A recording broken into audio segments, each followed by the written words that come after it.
বার্তা প্রেরণ করেন বাংলাদেশ ব্যাংকের কাছে যে আমরা এরকম একটা হুকুম পেয়েছি তোমরা এটা কনফার্ম করো, এবং তারা এটা বলেছে it is false, it's a forgery.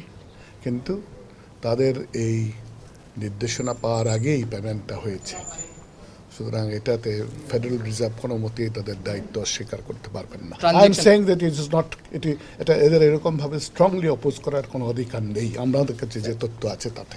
তাদের কাছে টাকা রাখছি, তারাই এটা রেসপন্সিবল, আমরা কেস করবো।